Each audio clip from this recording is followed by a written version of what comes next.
Numbers. Harshada, कौन कौन से? कॉनकॉर स्लिप हो गया मेरे से, तो कॉनकॉर मैं आपको बता देती हूँ यहाँ पर। इस पर्टिकुलर क्वार्टर में हमने देखा है ऑन एन एवरेज प्रॉफिटेबिलिटी में करीब 8% तक की वृद्धि देखने को मिल रही है, 280 करोड़ के आसपास आता हुआ। रेवेन्यू 6% बढ़कर 2184 करोड़ पर आया है। इबिट्टा में 8% का इजाफा है, मार्जिन स्टेबल रहे हैं।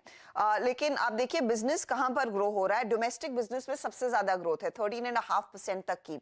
एग्जिम 2.2% थोड़ा सा फ्लैटिश है, और इसीलिए ओवरऑल ग्रोथ हमने देखा है 4.7% के आसपास आई है।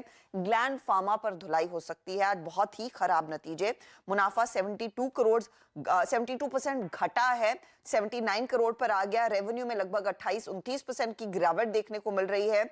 इबिट्टा में भी 51% का प्रेशर है, और मार्जिन 10% कॉन्ट्रैक्ट होते हुए दिखाई दे रहे हैं। दरअसल इनका एक प्लांट अपग्रेडेशन के लिए बंद था, उससे इंपैक्ट आया है, और 330 से 40 करोड़ का इंपैक्ट आया। यही नहीं, ओवरऑल B2C बिजनेस में भी डोमेस्टिक मार्केट में कॉन्ट्रैक्शन देखने को मिल रहा है, और एक कस्टमर बैंक्रप्सी में गया, उस कस्टमर से 200 करोड़ की आय आती थी, और दूसरा है जो शिफ्ट होता हुआ दिखाई दे रहा है किसी और प्लेयर के साथ। तो ये कुछ कारण है जिसके चलते ग्लैंड फार्मा का परफॉर्मेंस खराब। राइट्स का परफॉर्मेंस थोड़ा सा सबड्यूड है, 2% की गिरावट प्रॉफिटेबिलिटी में, रेवेन्यू दबाव में, एबिटा में हमने देखा है दबाव। मार्जिन्स हालांकि थोड़े से इंप्रूव होते हुए जरूर दिखाई दिए हैं। खराब नतीजे सुमिटोमो केमिकल्स की तरफ से आए हैं।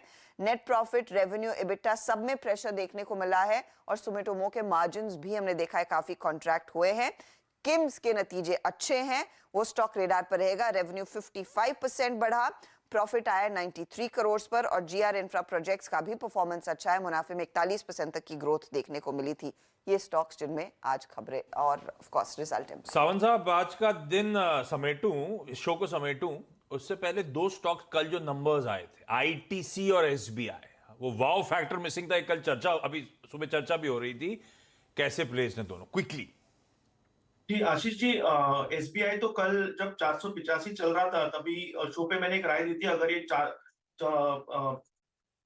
10 पॉइंट नीचे, यानी करीबन अगर हमें ये 575 मिल जाए, 585 चल रहा था, तो यहाँ पे बाय करना चाहिए, और 10 पॉइंट नीचे स्टॉप लॉस, यानी 565। मैं उसी राय पे कायम रहूंगा। 565 का स्टॉप लॉस रख के आप बने रहिए। मुझे लग रहा है यहाँ से ये बाउंस होना चाहिए, 20 दिनों की एवरेज को टेस्ट किया हुआ है। जहां तक आईटीसी की बात है, मैं यहाँ पे थोड़ा सा वॉचफुल रहूंगा, क्योंकि रैली बहुत स्ट्रांग थी। अगर ये थोड़ी डिप मिल जाए 410 408 के आसपास, तो ये एक अच्छा बाय हो जाएगा। हम स्टॉप लॉस 400 के जस्ट नीचे, यानी करीबन 395 के आसपास रख सकते हैं, और एक पोजिशनल रॉन्ग कैरी कर सकते हैं। बट एसबीआई मुझे लग रहा है डेफिनेटली 565 जब तक होल्ड कर रहा है, आउटराइट लिया जा सकता है। बता दें कि मनी कंट्रोल पर दिए गए विचार एक्सपर्ट्स के अपने निजी विचार होते हैं। वेबसाइट या मैनेजमेंट इसके लिए उत्तरदायी नहीं है। यूजर्स को मनी कंट्रोल की सलाह है कि कोई भी निवेश निर्णय लेने से पहले सर्टिफाइड एक्सपर्ट की सलाह लें।